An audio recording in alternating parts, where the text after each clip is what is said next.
खुलुमबाय लोगोफोर, आंनि हारिमु इउटुब चेनेलनि गोदान भिडिअआव नोंथांमोनखौ बरायबाय। आसा खालामो गासिबो इसोरनि अननायाव गाहामैनो दं।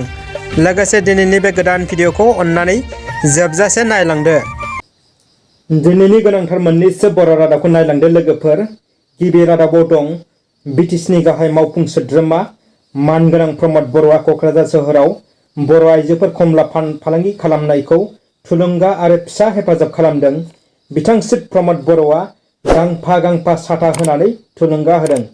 बिटिसि चिफ जानायनि उनाव बिथाङा मैखोमै सुबुं अनसायनाय हाबायाव बिथांनि खामानि मावनायखौ नुदों। क'क्राझारखौ सिटि अफ पिस गोजोन सोहोर फोसावनाय लेखा सान-हर खामानि मावनाय नुनो मोनदों। बिथांनि बे मोजां हाबाखौ बिटिसिनि नोगोरारिफोरा साबायखर बावदों। दानिया फैदो गुबुन मोनसे खौराङाव लोगोफोर। बिटिआर कमिसननि चेयारमेन पि भार्मा बिथांखौ बर'फोरनि मोनसे थान्दै हानजाया गुवाहाटीआव लोगो हमदों।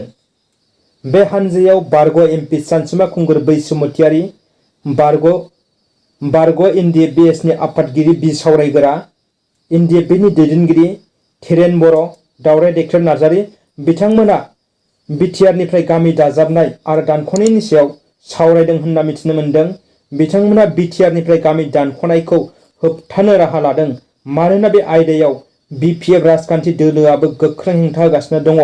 बर' फिसा हिसाबै बिटिआरनिफ्राय दरसेबो बर' गामि दानख'होआ होननानै बिथांमोना गोख्रों थांखि लादों आरो बे आयदानि सायाव कमिसननि चेयारमेन पि भार्मा बिथांजों सावरायदों होननानै बिथांमोना बुंथिदों। दानिया फैदो लोगोफोर थामथि खौराङाव। मानसि गोमानाया बर' हारिनि कालचार बायदिसो जाबाय। अखा नायब्लानो ससियेल मिडियायाव खालि मानसि गोमानाय खौरां। बेबायदिनो मोनसे जाथाय आं नोंथांमोननि सेराव फिन लानानै फैबाय लोगोफोर। बाक्सा जिल्ला मुसलपुर उलुबारि गामिनि सनालि बसुमतारि मुंनि सासे आइजो गोमानानै दङ। थांनाय 7 जानुवारिनिफ्रायनो बे आइजोआ गोमानानै दङ। बे आइजोनि फिसाय गलदा बसुमतारिया फोरमायनाय बायदिब्ला 7 जानुवारि खालि सनालि बसुमतारिया न'निफ्राय बिमा बिफानि न'आव फैदोंमोन होनदों आरो बेनिफ्रायनो दासिम गोमानानै दङ होननानै फिसाय गलदा बसुमतारिया फोरमायदों। सनालि बसुमतारिनि फिसाजो दैसारानि 4 बोसोर आरो बिनि फिसाय गलदा बसुमतारिया सनालि बसुमतारि गोमानायाव हालाय हाफाय जानानै दं आरो बेनिखायनो गोमानानै थानाय बे आइजोखौ सोरबाफोर जुदि हरखाबै बहाबा नुसनब्लायोब्ला नैबे फन नम्बराव 7630858119 बे नम्बराव खौरां हरनो न'खरनि सुबुंफोरा थामहिनबा बिनि फिसाय गलदा बसुमतारिया गुरैयै खावलायदों। Next news. बारग' लकसभानि एमपि सानसुमा खुंगुर बैसुमतियारिया बिटिआर सक्तिनि सायाव गोबां बाथ्रा बुंथिदों। बिटिआर सक्तिजों बर' हारिया गोबां खहा जादों होननानै बिथाङा बुंथिदों आरो डक्टर हिमन्त बिश्व शर्मा बिथाङा बिटिआर सक्तिनि दारै बर' हारिखौ सोखावदों होननानै बिथाङा अजद होदों आरो बिथाङा बुंथिबावदों।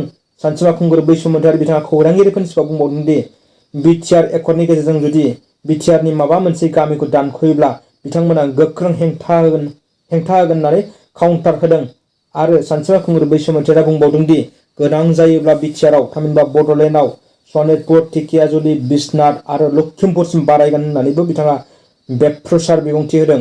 दानिया फैबावदो लोगोफोर गुबुन मोनसे दुखुनि खौराङाव। जोंनि देरसिन सुथुरा गोरिब। बे बाथ्राया नंखाय नंद्राया। मोनसे जाथाय जादों चिरां जिल्लानि गोख्रों आइजो फुटबल गेलेगिरि रैसुमै बसुमतारिया मिथिनो मोनै बेरामजों साग्लोबजानानै दं।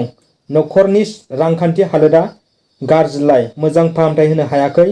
मोजां फाहामथायनि गोनांथि जानायलाय रांनि मदद नांगौ जादों। रैसुमै बसुमतारिखौ हेफाजाब होनो न'खरनि सुबुंफोरा आखाइ खबजोबै रायजो राजाफोरनाव आरज गाबदों जाहाथे रैसुमै बसुमतारिखौ हेफाजाब होयो। बिनि थाखाय बिथांमोननि न'खरा मबाइल नाम्बार होदों 9101512199। बे नम्बराव जुदि सोरबाफोर रैसुमै बसुमतारिखौ हेफाजाब होनो लुबैदोंब्ला फन हरनानै खौरां लाहरनानै हेफाजाब होनो हागोन आरो जाहाथे रैसुमै बसुमतारिनि जिउआ रैखा मोनो आरो मोजां फाहामथाय होनानै मोजाङाव लाबोनो हायो। दानिया फैदो गुबुन मोनसे खौरां लोगोफोर।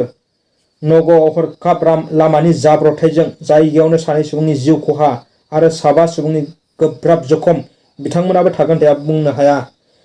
गंसे थांबाय थानाय बलेर' गारिखौ हरखाबै फैबाय थानाय ट्राकआ सौग्रावो गोरोन्थि लामाजों फैनानै बेवहायनो बे जाब्रबथाया जादों आरो बे बलेर' गारिनि सुबुंफोरा आधार कार्डनि मावथिफारियाफोर होननानै मिथिनो मोननाय जादों। दानिया फैदो गुबुन मोनसे खौराङाव लोगोफोर। जोबोद गोजोनथाव खौरां। कर'ना भाइरासखौ लानानै बुहुमाव ओरैबायदि गिथाव थासारिया जोंनि गेजेराव फैदोंमोन। दा जोंनि भारत हादराव कर'ना भाइरासखौ फोजोबस्रांनो थाखाय पुनेनि कभाक्सिन भेक्सिन मुंनि भारत बाय'टेक सेराम इन्स्टिट्युट मुंनि कम्पानिया कर'ना भाइरासनि भेक्सिनखौ दिहुनबाय आरो बेखौ जोंनि आसामाव दिनै लोकप्रिय गपिनाथ बरदलै उरां बिरखं गाथोनाव आसामाव गिबिसिनै लाबोनाय जाबाय। 2,15,000 भेक्सिनखौ सिगां लाबोग्रोनाय जाबाय आरो बिनि उनाव फारि फारि लाबोबावगोन होननानै मिथिनो मोननाय जादों। बेयो जोंनि आसामनि थाखाय जोबोद गोग्गाथाव लोगोफोर। दानिया फैबावदो लोगोफोर मोनसे गुबुन खौराङाव। आसामनि मोनद' जनगोष्ठीनो एसटि होबाय होनना भारतनि हादोरारि बिजेपिनि आफादगिरि जे.पि.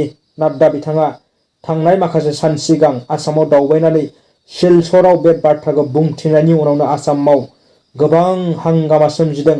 आसामनि थागिबि एसटि सुबुंफोरा बे बाथ्रानि सायाव गोख्रों अजद होदों आरो गोनां जायोब्ला सोमावसारनो हुमखि होदों आरो बे बाथ्रानि सायावनो जे.पि. नाड्डा बिथाङा बुंथिनाय आसामनि मोनद' जनगोष्ठीनो एसटि होबाय होननाय बाथ्रानि सायाव गोबां गोनो गोथो सोमजिदों आरो बे बाथ्रानि सायाव आसामनि बिजेपिनि आफादगिरि रन्जित दासआबो गोनो गोथो फोरमायदों आरो आसामनि बिजेपि दैदेनगिरि मन्त्रि हिमन्त बिश्व शर्माया बे बाथ्रानि सायाव सावरायगोन आरो बियो आसामनि मोनद' जनगोष्ठीनो एसटि होनायनि सायाव जाहाथे थाखानाय एसटिफोरा जेबो खहा जाया बेखौ नायनानै खालामगोन होननानै बिथाङा बुंथिदों आरो मोनद' जनगोष्ठीनि दैदेनगिरि बिथांमोना जे.पि. नाड्डानि बिबुंथिया जेबो ओंथि गैया आरो बियो माब्ला जाथावो होननानैबो रिएक्सन फोरमायदों।